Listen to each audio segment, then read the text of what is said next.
Olá, o assunto é a rosa de Lutero, né, assim chamada rosa de Lutero, que é esse símbolo aqui. Né, uma rosa branca, por isso chama-se rosa de Lutero, mas tem um coração ali no meio, um coração vermelho, uma cruz preta, ao redor uma área azul celeste e um círculo dourado. Né. Isso aparece assim muito para identificar instituições luteranas, né, em muitos ambientes, até ambientes litúrgicos, de diversas formas, né, com algumas variações de estilo do desenho.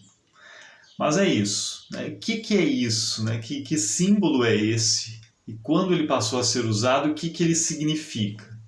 Vamos tentar conversar sobre isso. Não é tão simples assim, mas Lutero usa essa rosa, esse símbolo, desde 516, 517, né? nas suas cartas, assim, no seu sinete, ele usa esse símbolo estampando então em cera, né? Marcando assim seu escrito com uma marca própria. Com a reforma em andamento, passam a usar esse símbolo para identificar a autenticidade dos escritos de Lutero. Então, quando imprimem um texto de Lutero, em alguns momentos começam a usar o símbolo para dizer assim, ó, isso aqui é autêntico de Lutero. Claro que os falsificadores também vão conseguir reproduzir o mesmo símbolo, então não é tão útil assim com o tempo, né? Mas aí a questão é o que significa isso? Né? O que significa, o que ele quer dizer com esse símbolo? Nós temos uma explicação de 1530, de Lutero mesmo. Né? Em 1530, Lutero escreve uma carta para um sujeito chamado Lázaro Spengler e ele explica a rosa de Lutero como um resumo da sua teologia, como um resumo daquilo que é a teologia cristã. Eu vou ler as palavras de Lutero aqui e depois a gente conversa um pouco mais sobre possibilidades de entendimento sobre esse processo aqui. Né? Palavras de Lutero, de 1530. Primeiro, há uma cruz preta dentro de um coração que permanece com a sua cor natural. Isso é para me lembrar que é a fé no crucificado que nos salva. Qualquer pessoa que creia de coração será justificada. Romanos 10, 10. É uma cruz preta, a qual mortifica e causa dor, mas deixa o coração na sua cor natural. Ela não destrói a natureza, isto é, não nos mata, mas nos mantém vivos, porque o justo viverá pela fé no crucificado. Romanos 1, 17.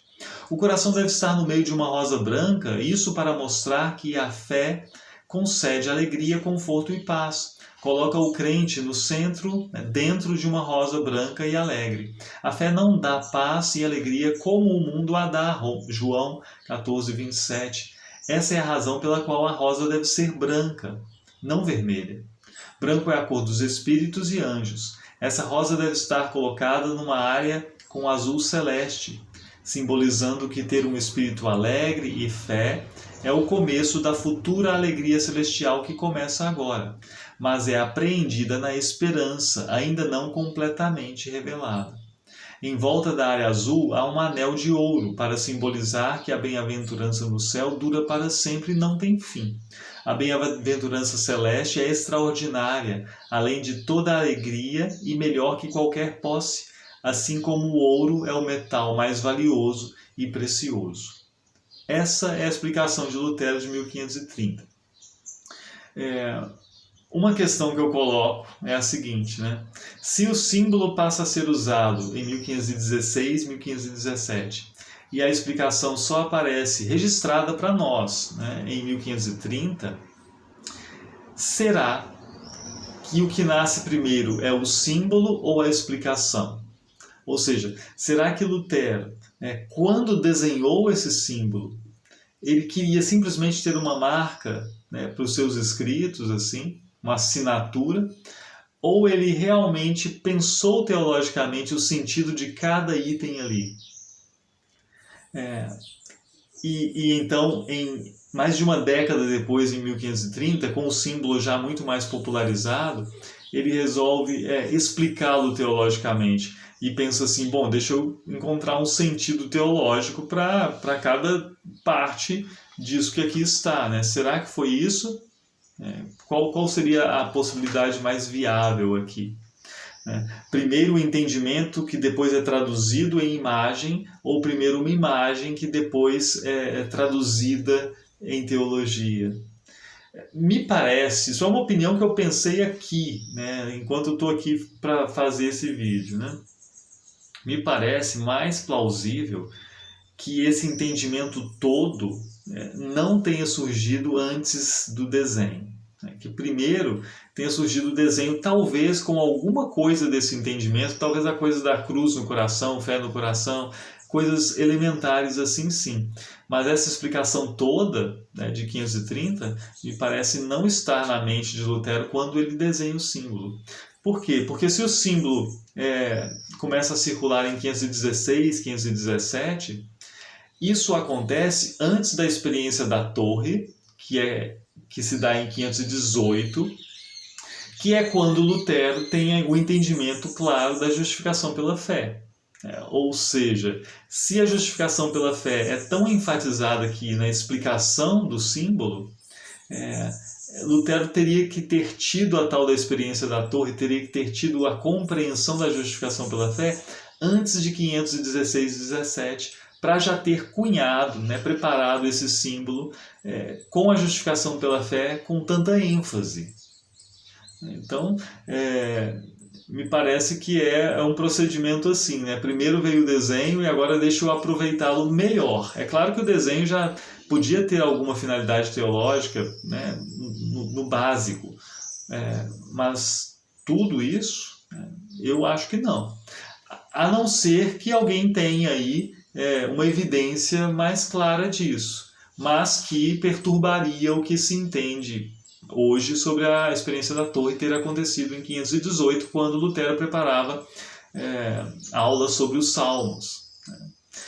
A gente precisaria de um texto de Lutero de 517, por ali, já explicando o símbolo desse jeito. O que me parece, né, até então, nós não temos. O primeiro me parece que é esse de 530, essa carta de 1530.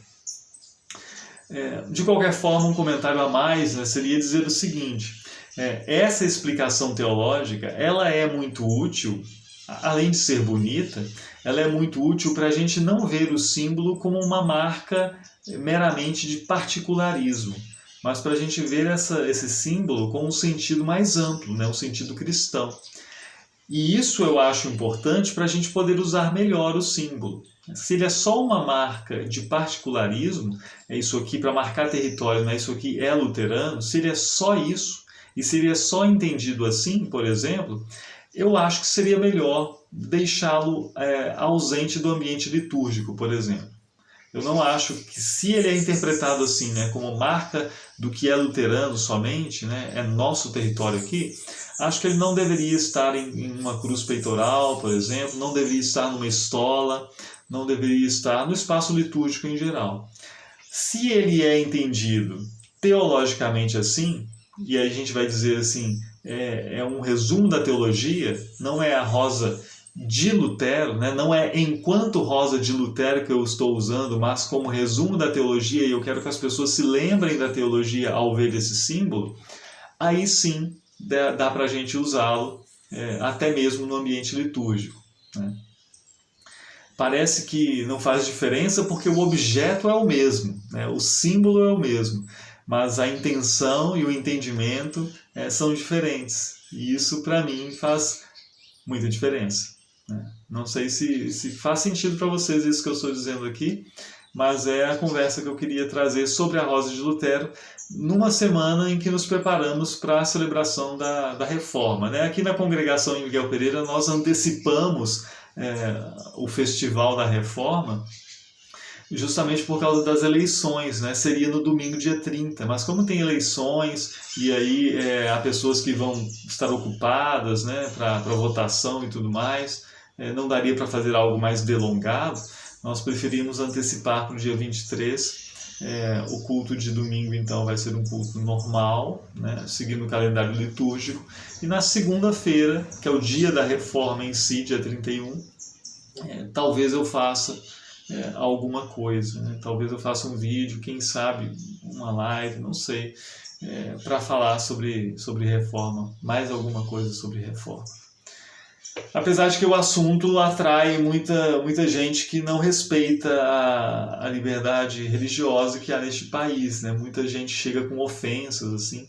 Isso não é motivo de alegria, eu acho, para ninguém, né? Nem para quem está fora do âmbito das reformas.